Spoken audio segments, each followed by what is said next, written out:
Kurban kali ini sedikit berbeda dengan tahun-tahun sebelumnya. Hewan ternak yang sehat menjadi syarat utama. Selain itu, surat izin mulai dari tingkat RT, RW hingga ini harus dimiliki sejak dari perjalanan hingga penjualan. Dan untuk mengetahui informasi selengkapnya terkait dengan hal ini, kita sudah bergabung bersama dengan rekan Said Masyur dan juru kamera Hanil Revalino dari Pasar Kambing Tanah Abang, Jakarta Pusat. Ya, selamat siang Said. Ini bagaimana penjualan hewan kurban tahun ini di tengah merebaknya wabah PMK?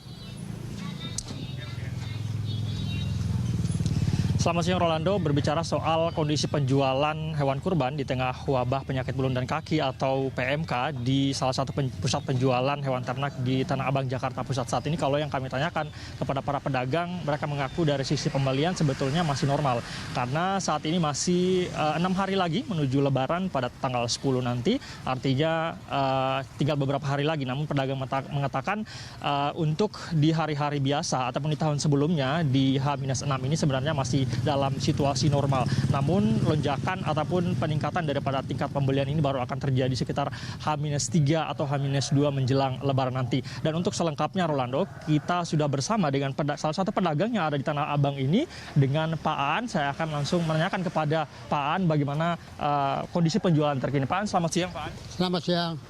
Pak Aan, di tengah wabah penyakit mulut dan kaki ini PMK, ini penjualan di sini kayak gimana kondisinya? Pembeli masih normal atau kayak gimana? Kalau di pasar Tanah Abang, di pasarnya tuh pembeli normal. Harga sesuai pembeli normal. Lagi dia beli kambing tuh dia pilih yang mulus. Saya juga kasih yang mulus. Tidak yang sakit. Kalau yang sakit di pasar ini dipotong. Tapi sejauh ini sejak mewabahnya PMK ini kondisinya gimana di sini? Apakah ada yang ditemukan PMK atau gimana Pak? Belum pernah ada. Ya belum pernah. Pas sampai barang belum pernah ada. Belum pernah ada yang sakit PMK belum. Tapi ada syarat-syarat yang harus dipenuhi nggak sebagai pedagang dari pemerintah? Misalnya ada surat keterangan sehat atau kayak gimana? Ada surat keterangan sehat, ada dari Sudin, dari Persenak ada. Datang kemarin diperiksa. Kambing kita orang diperiksa. Berarti ketat begitu pemeriksaannya Pak ya? Dan dipastikan ini aman berarti Pak. Lalu dari stok nih Pak, kalau dibandingkan tahun lalu ini menurun atau kayak gimana Pak? Kalau tahun lalu emang saya stok 300.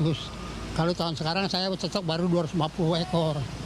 Dikarenakan ya kita jaga jangan jaga jarak. Jangan sampai barang kita menurun jauh. Oke.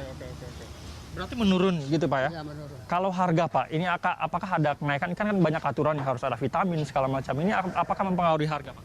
Harga tidak ada pengaruh, yang penting stabil aja kalau di pasar ya. Yang penting istilahnya dari 3 juta ke atas. Ya dari 3 juta ke atas.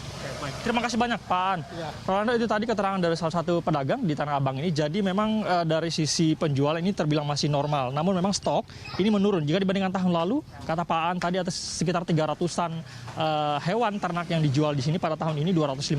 Salah satu alasannya adalah mereka khawatir dengan adanya wabah PMK ini nanti takutnya mempengaruhi daripada minat pembeli sehingga mereka hanya menyetok 250-an, hanya sedikit jika dibandingkan tahun lalu.